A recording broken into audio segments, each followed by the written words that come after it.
News आ रही है। NATO और रूस के बीच हाई वोल्टेज तनाव कभी भी जंग की शक्ल ले सकता है। नेटो के सदस्य पोलैंड ने अपने पड़ोसी बेलारूस और उसके दोस्त रूस को सीधी धमकी दे दी है कि अगर उसे और उकसाया गया तो वो हथियार उठा लेगा और हमला कर भी देगा। और यानी नेटो वर्सेस रूस की आशंका गहरा गई है। ये मामला 3 दिन पहले गरमाया था और 3 दिन पहले पोलैंड ने दावा किया था कि बेलारूस ने उसकी हवाई सीमा में घुसपैठ की। उसके जवाब में पोलैंड ने बेलारूस से लगने वाली अपनी सीमा पर सेना और लड़ाकू हेलीकॉप्टर उतार दिए थे। इसलिए तभी से पूरी दुनिया की नजरें पोलैंड और बेलारूस के बॉर्डर पर टिकी हैं, क्योंकि अगर तीसरा विश्व युद्ध हुआ तो उसकी शुरुआत पोलैंड और बेलारूस के बॉर्डर पर ही होगी। क्योंकि पोलैंड नेटो का सदस्य है और बेलारूस है रूस का जिगरी दोस्त। ऊपर से पोलैंड और बेलारूस पहले ही एक दूसरे को फूटी आंख नहीं सुहाते और पोलैंड के बेलारूस पर अपनी हवाई सीमा के उल्लंघन का आरोप लगाने के बाद दोनों का बॉर्डर हॉटस्पॉट बन चुका है। इसलिए अगर पोलैंड और बेलारूस की सीमा पर एक भी गोली चल गई तो नेटो के 31 देश और दूसरी तरफ रूस और बेलारूस हुए तो कम से कम 33 देश मरने मारने पर उतर जाएंगे। मगर दुनिया को और खौफ से भरने के लिए पोलैंड ने एक और धमकी दे डाली।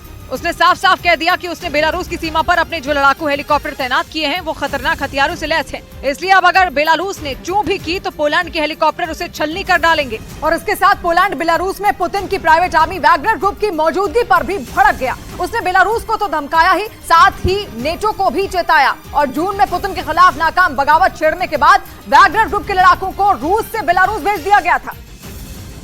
और जब से वैगनर ग्रुप के लड़ाके बेलारूस पहुंचे हैं, बेलारूस के राष्ट्रपति की बाँछें खिल गई हैं। वो वैगनर ग्रुप के लड़ाकों का नाम ले लेकर बार बार पोलैंड को डरा धमका रहे हैं। ऊपर से हजारों की संख्या में वैगनर ग्रुप के लड़ाके बेलारूस की सेना को ट्रेनिंग भी दे रहे हैं। इसीलिए पोलैंड के प्रधानमंत्री ने चेताया कि वैगनर ग्रुप बहुत ज्यादा खतरनाक है और उसके लड़ाकों को बेलारूस में इसलिए तैनात किया गया ताकि नेटो को कमजोर किया जा सके। पोलैंड के पीएम ने नेटो को आगाह किया कि अब रूस और बेलारूस उसे और उकसाएंगे। इस बीच पोलैंड ने रूस के लिए जासूसी करने के शक में बेलारूस के एक नागरिक को गिरफ्तार करने का दावा किया। पोलैंड ने बताया कि बेलारूस का वो शख्स 2 साल पहले पोलैंड आया था और पोलैंड के सैन्य ठिकानों और बंदरगाहों की रेकी करने में लगा था। बताया गया कि गिरफ्तार किया गया 39 साल का बेलारूस का नागरिक रूस के कई लोगों के संपर्क में भी था, जिनसे वो रूस के सेंट पीटर्सबर्ग शहर और उसके कब्जे वाले क्राइमिया में मुलाकात करता था। पोलैंड ने शक जताया कि बेलारूस का जासूस रूस के उस जासूसी नेटवर्क का हिस्सा हो सकता है जिसके जरिए वो यूक्रेन की जंग को नाकाम करने की कोशिश में लगा है। उधर यूक्रेन जंग के बीच रूस के बाद अब बेलारूस भी ईरान से नजदीकियां बढ़ाने में जुट गया।